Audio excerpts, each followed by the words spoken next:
Seja muito bem-vindo, seja muito bem-vinda aqui a mais um episódio do Caimã Coffee.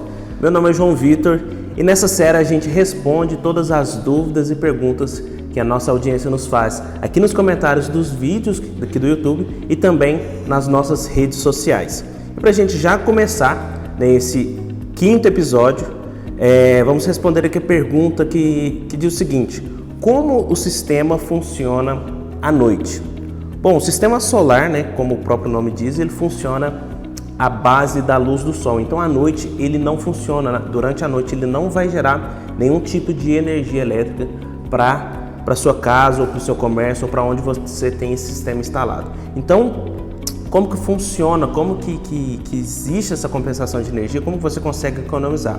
Vamos imaginar aqui um caso hipotético, um caso ideal, onde você tem um consumo durante o dia que é igual ao consumo durante a noite. Então vamos supor que durante o dia você gasta 100 e durante a noite você gasta aí mais 100 kW de energia todos os dias. E o que vai acontecer com o seu sistema fotovoltaico? Durante o funcionamento dele, que é basicamente entre 9 e 3 horas da manhã, tecnicamente falando, seu sistema vai estar gerando toda essa energia que você consome tanto durante o dia quanto também durante a noite. Então você vai consumir, você vai gerar durante o dia no seu sistema o dobro aí do seu consumo diário. Então quando vai chegar à noite você já vai ter gerado toda a energia que você precisa para compensar ali durante a noite. E essa dinâmica de compensação de energia baseado na média do seu consumo, ele também vale ao longo do ano. Por exemplo, durante a época do verão, ali os meses de novembro até fevereiro, o seu sistema de energia solar ele vai gerar muito mais. Por quê? Você tem uma maior janela de tempo de insolação, você tem o dia é mais longo durante o verão e também a própria incidência solar, a quantidade de iluminação que tem ali no verão, ela é muito maior. Então, durante o verão, você vai gerar muito mais energia, a ponto de gerar créditos para serem compensados na época do inverno, que é quando você vai ter menos incidência solar, você vai ter menos duração do dia e é também o período do ano em que você tem mais sujeira ali acumulando durante suas placas, porque não chove, tem uma poeira. Então, durante o verão ali, esses 4 meses, você vai estar compensando os 4 meses de geração abaixo que vai acontecer também no inverno. Por isso que quando a gente faz, nosso dimensionamento do sistema, a gente leva em consideração todo o seu histórico de consumo ao longo do ano para a gente fazer essa conta baseada na média sua de consumo, para a gente fazer um sistema que gere na média o tanto que você consome aí, para você não colocar um sistema que você pague muito caro, que vai gerar energia que sobre sempre, e nem um sistema que você não tenha a economia total que você deseja, tá certo? Outra pergunta aqui, bastante interessante, diz o seguinte: vocês já tiveram algum problema com o sistema solar de algum cliente? É interessante essa pergunta porque a gente sempre vem aqui nas redes sociais, a gente sempre fala isso para os nossos clientes, que nós garantimos o tempo de retorno dos investimentos dos clientes e, como se diz, falar todo mundo fala. E é uma pergunta que a gente fica até feliz que seja feita para a gente poder responder aqui algumas histórias de alguns casos que a gente já teve com os nossos clientes. O primeiro cliente que eu quero trazer a história dele aqui, tá? Eu não vou dizer os nomes, mas a gente teve um cliente, foi o nosso, se não me engano, ele foi o nosso terceiro cliente. Quando a gente colocou o sistema na casa dele, a gente utilizou, como a gente sempre utiliza, os melhores equipamentos. E chegou um dado momento que esse cliente ele trocou a senha do Wi-Fi dele e aí ele perdeu a geração, o acompanhamento da geração do sistema dele, porque o inversor dele não conseguia conectar novamente naquele Wi-Fi que ele havia trocado. E o inversor era de uma marca muito conhecida, muito famosa, da ABB, e a gente entrou em contato com o suporte do fabricante, a gente contou para ele qual que era o problema e engraçado que o próprio suporte dos fabricantes chegou a falar para a gente assim, esse problema que está acontecendo aí, você vai resolver, você vai fazer isso aqui, esse passo a passo, que você vai ter o problema resolvido. E a gente fazia exatamente o que o suporte mandava e simplesmente o problema não resolvia. A gente alegava isso para o pessoal lá do suporte, eles falavam assim, não, isso não pode estar acontecendo, porque não é desse jeito que o sistema funciona. Enfim, o que aconteceu? Resumindo, a gente não teve o problema solucionado pelo suporte dessa empresa, uma empresa séria, uma empresa grande, mas a gente não teve aquele problema solucionado. O que a gente teve que fazer? Para a gente garantir, né, a satisfação do nosso cliente, que é algo que a gente sempre preza, a gente teve que retirar o sistema, né, o inversor dele, né, a gente colocou um inversor de outra marca, que já tinha, né, a gente já tinha tido experiências positivas com o suporte dele, e a gente teve que fazer isso, né? A gente fez essa troca do componente dele de forma totalmente gratuita. Por quê? Porque a gente preza pela satisfação do cliente, a gente preza que o sistema do cliente funcione sempre da melhor maneira possível. Nosso cliente não tinha culpa do suporte dessa empresa não ter atendido a gente, e a gente também não poderia deixar o nosso cliente na mão.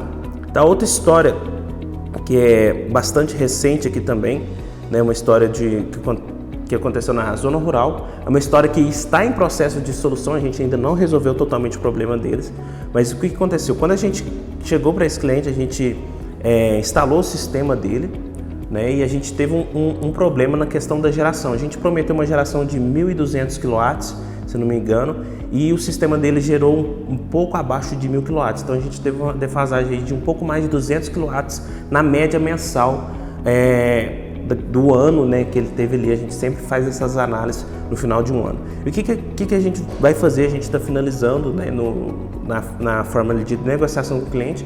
A gente vai reconstituir todo esse prejuízo financeiro que ele teve, né, por não ter gerado a média que ele precisava, né, a média que a gente colocou em contrato. A gente vai fazer esse ressarcimento financeiro e a gente vai fazer, né, a instalação de mais 3 módulos totalmente de forma gratuita para que o cliente para que ele possa atingir ali aquela média contratada de 1.200 kWh, que foi o que ele contratou com a Caimã, né? Ali, no caso desse cliente, a gente teve alguns problemas técnicos com relação ao sombreamento, enfim, que a gente não havia previsto no momento do projeto e que, né, infelizmente trouxe essa dor de cabeça para o nosso cliente, né? Mas como a gente preza sempre pela satisfação, a gente vai fazer esse ressarcimento financeiro e fazer também a adição desses 3 módulos aí para compensar essa falta, né, esses 200 kW que ficou faltando na geração média anual dele aí, para ele ter o seu sistema fotovoltaico e ter a economia tanto que ele quer na conta de luz aí no final do mês. Outro problema que a gente teve aqui, né, que foi com o inversor da Fronos, que para a gente aqui é o melhor inversor que existe, o inversor assim, mais utilizado talvez aí no mundo. A gente fez a instalação do sistema, a gente colocou tudo funcionando. Enquanto a gente foi startar a usina do cliente, a gente foi startar o sistema dele, o inversor simplesmente não funcionou, né? Ele não ligou, enfim. A gente teve que, nesse momento, para não prejudicar o cliente, trocar, né? A gente pegou um inversor que a gente tem aqui no nosso escritório, colocou lá na residência do cliente, e enquanto o inversor dele ia para garantia, para manutenção, para ver qual era o problema, para ver o que teria que ser feito, né, substituir o equipamento ou trocar alguma peça interna, a gente manteve a geração do cliente lá com a usina dele funcionando, porque, mais uma vez, a gente preza muito pela economia que o cliente quer ter com o seu sistema fotovoltaico e a gente não quis deixar esse cliente também na mão, apesar de não ter sido uma culpa da nossa empresa ou enfim, mas foi um problema que a gente teve que solucionar e a gente sempre vê e a gente sempre soluciona desse jeito. E essas são algumas histórias. A gente já teve várias outras histórias, vários outros momentos que a gente precisou, né, solicitar a manutenção de alguns inversores, de alguns equipamentos, e a gente vê que algumas empresas, alguns fabricantes, a gente tem a resposta que a gente preza, né, que a gente busca do suporte, e outras nem tanto, né? Então é por isso que a gente não trabalha com algumas marcas, que a gente não trabalha com alguns fabricantes, porque a gente já teve experiência com eles de precisar do suporte, né? Apesar da empresa ter nome, ser grande no mercado, a gente não ter tido o suporte que a gente queria ou que a gente precisava entregar para o nosso cliente, e é um dos motivos que a gente não trabalha com todas essas marcas ou esses modelos que a gente vê aí no mercado, tá certo? Outra pergunta que vem aqui diz o seguinte: quando acaba a luz da CEMIG, né, quando acaba a energia, eu ainda vou ter energia do meu sistema? A resposta é não. Quando a energia da CEMIG acaba, você não vai ter energia na sua casa, mesmo você tendo energia solar fotovoltaica, mesmo se você tiver com iluminação, com o sol ali em cima do seu sistema. E por que você não vai ter esse sistema gerando? Primeiro, Porque a modalidade, né, a maioria do que a gente coloca aqui é a modalidade conectada à rede, ou seja, o seu sistema fotovoltaico, ele, na parte técnica e tecnológica, ele vai funcionar em paralelismo, ou seja, ele vai funcionar exatamente com a rede da energia ali da CEMIG ou da concessionária que você tiver. Então, quando falta energia da CEMIG, o seu sistema ele automaticamente desliga. Primeiro, e por que isso acontece, né? Simplesmente por questão de segurança, ou seja, imagina só a CEMIG ou a concessionária aí da sua região, ela programa uma manutenção na rede de energia da sua rua ou da onde que você está instalado aí, e é preciso que essa energia ela seja desligada para fazer essa manutenção nessa rede elétrica de distribuição da concessionária.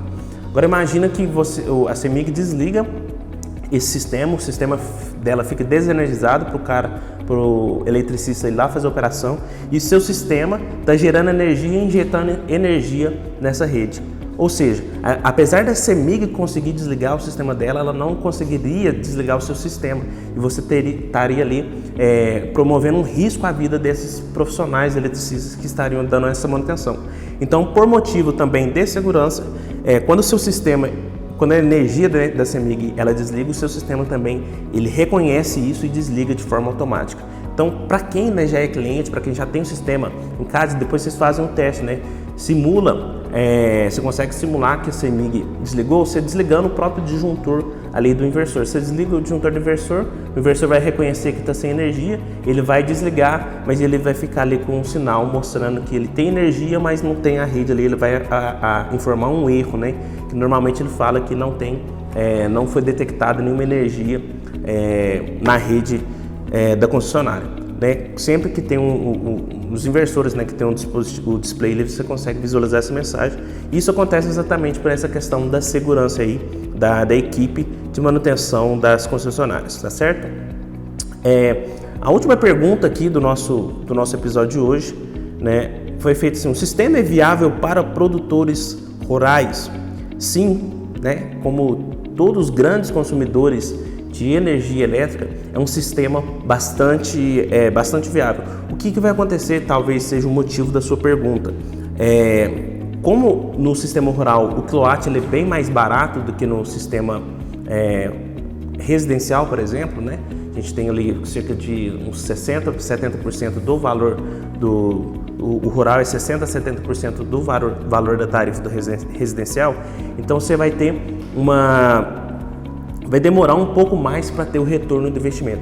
Só que o que você tem que pensar, você que é produtor rural, você que trabalha e você tem um consumo alto de energia na parte elétrica, é que a cada ano que passa, mais tecnologia ela adentra dentro do campo, dentro da parte rural. Ou seja, o que antigamente era feito por equipamentos a combustão ou por equipamentos que utilizavam de força animal, por exemplo, hoje é feito por equipamentos elétricos. Antigamente a gente fazia ordenha manual, hoje você tem as ordenhadeiras gigantes de forma que utiliza energia elétrica, e a tendência é que cada vez mais a produção rural ela venha adentrar com essa parte tecnológica, ou seja, cada vez mais a tecnologia venha adentrar no campo rural, e essa tecnologia basicamente ela tem equipamentos eletrônicos, ela tem robótica e ela tem o quê? Consumo elevado de energia elétrica. Então a gente não vai conseguir fugir disso, ou seja, a cada ano mais tecnologia você vai colocar no seu campo e mais energia elétrica você vai gastar, e mais viável vai ser você ter um sistema fotovoltaico, porque você vai fazer o quê? Você vai limitar, né? Você vai excluir custos da sua energia elétrica, o que vai aumentar o lucro, né, da sua produção rural aí, o lucro da sua fazenda, do seu negócio rural. Então, a cada ano, se você colocar agora, você vai ter um retorno aí exponencial do seu investimento no setor rural. Ou seja, o sistema é sim muito viável também para os produtores rurais, tá certo? Então, esse, né, é mais um episódio aí, a gente está fechando do Caiman Coffee. Então, se você ainda não se inscreveu nesse canal, se inscreve no canal, ativa as notificações, né, no sininho, e também, né, nos siga aí nas redes sociais, no nosso Facebook, no nosso Instagram, onde a gente produz lá também conteúdo diário para a gente ajudar você, né, a tirar todas as dúvidas aí sobre sistemas fotovoltaicos, para que você também possa, né, economizar o seu dinheiro para investir aonde realmente importa, tá tá certo? Muito obrigado e até o próximo episódio.